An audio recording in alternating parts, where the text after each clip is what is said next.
Today it's pissing rain here in Ireland, so what better time to tell you how I made my feature movie Outer Heavens with no money. Oh, and unfortunately, when I was recording the whole thing, I had the camera facing the wrong way around, so I had to think creatively of how to present it to you. So please enjoy.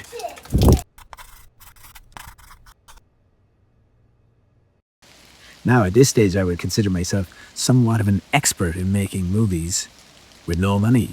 I've made loads of short films with no money, making Outer Heavens, which is my first feature movie with no money. And, it's almost finished now, so I feel like I can say this, because there was a point where I thought it was impossible to make a film with no money. But if you are inherently poor like I am, take solace in knowing that you too can create a feature film. Now, what I'm going to do is go back to where it all started. When I went to college, I was in an art class, and the art class was absolutely amazing for my mind. It helped me understand how to really create art. And why it was so amazing? Because of the people in the class, the connections with the people. We were all super supportive of each other. We really pushed each other to make great work. And we were really focused in creating work for the fun of creating the work, for the love of it. We didn't create for any other reason. We focused on that. And we were all in competition with each other all the time, but it was very healthy. We were just, one person would create something, then I wanted to make something better, then they wanted to make something better. But the thing was, we all helped each other make something better. That's where I made many of the connections that I now make my films with. Connor English, the director of photography on all of my films. I met him in college, and we developed an amazing working relationship because we have a shared vision. Everyone working on my film worked for free because they're aligned with the vision. Now, another thing that we developed in the college as well was we had being aware that a lot of people would give out about other people's art or other people's work or other people's films, to be like, you see that guy made this, it's not good. How did that guy get into that festival? Why is he winning awards? We soon and quickly realized that it's because they put the work out there. And that's when we realized that you have to make all the time, constantly making. I recently read a Rick Rubin quote that backs that up. He says, the minute you put your work out, you're a professional artist. And that's true, because it takes a lot of guts to put the work out there. But the more you create, the less guts it takes, because you get used to it, you get used to criticism, you get used to people not liking things, you get used to some people liking things. It's not a big deal anymore. Francis Ford Coppola, I saw a quote from him the other day as well, and he said, as the director, it's not your job to create your vision, it's your job to have a vision. And that's a big part of how we brought Outer Heavens together. Being loose, being free, allowing the other people who are working on the project. Like sometimes you think as a director that you have to be in control of everything. And as a filmmaker, I made that decision, I made that. But that's your ego talking. Release your ego. Stop worrying about what you did or who will know what you did. Allow the other people who are becoming part of the project to have their own creative say on it, to flare their own creative skills and their craft. And to bring something totally different to it, because you can't bring that all the time. And I noticed with Outer Heavens, I brought Connor in. He added his own flair, a level of things I could never do. That's a new layer. It brought the story to another dimension. Ryan High came in to do additional dialogue. He brought the characters to this level that I never thought was possible. The actors, Neve and Dennis, came in again. Brought these characters, gave these characters new meaning to me that I could never do, because I allowed them to do what they wanted to do. I always try to allow them, I always try to give them basically creative freedom. I could try to keep it try to keep it on the right path. But once you explain the vibe of the film, once you explain it in depth, I like to do a lot for calls beforehand and talk to people a lot beforehand. Once you do that, they understand it, and then they bring what they feel like the project needs. Brian Murphy with the music did the same. He brought the music in a direction I didn't no idea it was going to go that direction. But I felt so loose, I felt so free with it that I was like, yes, this is right, because it just gives it these layers. It creates such beautiful work because it's all these other people's influences coming in to create the work. And if you allow those people to do that, and you're not like really like annoying with them and telling them what to do and being like, this, do this, do this, do this, then they won't want to work with you. Then you're going to have to start paying them because you're just telling them what to do. This way is more collaborative. It's artists working together to create something. And that's why those people will do it for free, because you're allowing them to express themselves, because they're working towards their vision as well. And it's very beautiful for them. Another thing is, don't be afraid to ask people for things.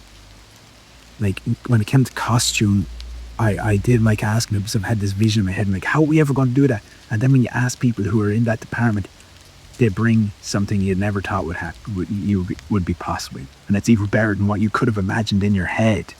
That's what happens. You go from being like, oh, I don't know if it's possible, to something much better than you ever had imagined. And that particularly happened with Outer Heavens, with the location. I had a few ideas for the location. I had a few different ideas. I went to my uncle, Kevin, they have land in this place, the Heat, in Laois. And when I went to the location, the movie just fell together. It actually created the film. And then he brought me to this old house that I didn't even think we would use in it. And when I went in, I was like, oh my goodness, I can't believe it. And then that's when the film really came alive. We went out and did a test shoot there, and it was amazing. And we did some things in the test shoot that I had to eventually actually rewrote some of the movie, because I wanted to bring the different elements of the landscape and the environment into the film, because it was just so powerful. And that's because you ask someone. And I never like asking people stuff, especially for free or anything like that. I find it embarrassing. But no, they come in and just better than you could ever imagine. Once you're open to it, you have to open your heart to that. You have to be open to it and allow it to happen. And it's not an easy thing to do. But when you do, and you have to allow yourself for the mystery of the film itself.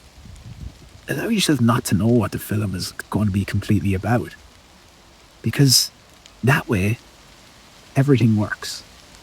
And there was another quote I saw the other day from Rick Rubin. He's actually instrumental in me getting me to make this film, because a lot of what he was talking about in his podcast and in his book as I led up to make this film really resonated with me and helped me through my creative process and to feel more free, particularly in not making stuff for an audience. Make stuff for yourself. Be selfish as the artist and only make art for yourself, not for your audience, because the audience should be the last person you think of.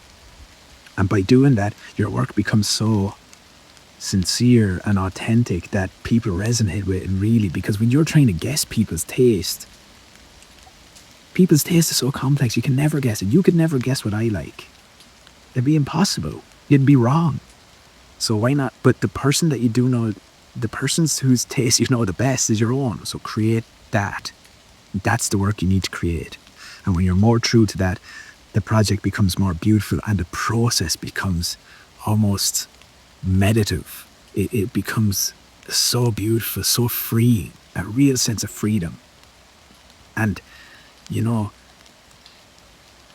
so anyway, what I was saying was, and a quote I heard from Rick Rubin the other day was, someone was asking, what is the best snare to use on this style of song, or something along the lines of that? And he said, the best snare to use is the snare that you have. And that's what we did around Outer Heavens. I was in the process of writing another movie that was very complicated. Not very complicated, but it was complicated to do at that time because I had no money and blah, blah. There's too many elements to it. My cousin Ryan wrote a movie called The Fluffer Film. And the character in it was this old guy with a mask. Well, it's Ryan wearing a mask and an outfit. But we hadn't practiced those characters for years, playing around with them. And we always had a lot of fun with them. And people really liked them. And we went down and we shot in some locations around Laois that we knew really well. We did it in like half an hour. And the movie was really good. And people really liked it. And it really resonated with a lot of people. And it looked cool because we did it in those areas that we know really well. And then I was just like, I have a mask. He has a mask. Let's make a movie about these two guys. And I just started writing a new movie because we had those two characters. Me and Ryan were going to play them. That's what we knew we had. We had the locations around Laois that we knew really well, but I know we went to those other locations that my uncle showed us, and they were like a million times better than what I could ever imagined. I knew two actors really well. Niamh Ryan, Dennis Yu. They've been in a good few projects that we've worked in. They share our vision as well. And they always come in and really add to it and want to be part of that vision. I know those two actors. I had Ali and we had the locations, and he said, let's just do that. So I wrote two characters for them. I wrote a character for Ali. Even we couldn't find houses for the characters, so we said, why not just have them in tents? And that just added so much to the movie and so much intrigue and mystery, even to me. Why are they living in tents? So beautiful. So that's a really big part of it. It's like, what you have, go with that. So the main things I've really learned about how to make a movie for free is connections with people, sharing your vision with those people, helping them and doing your projects for the love of it. Once they see the love, they'll want to be part of it. They'll be attracted to it. Don't be afraid to ask for help. Use your environments and use what you have right now. And another big thing is just fucking go for it. Have the guts to just fucking go for it and do it, because you can do it. And once you do it and you're finished, you will be like, that wasn't actually that hard. So you just have to have the heart. And that's one thing that they can't teach in film school. Have a lovely fucking day.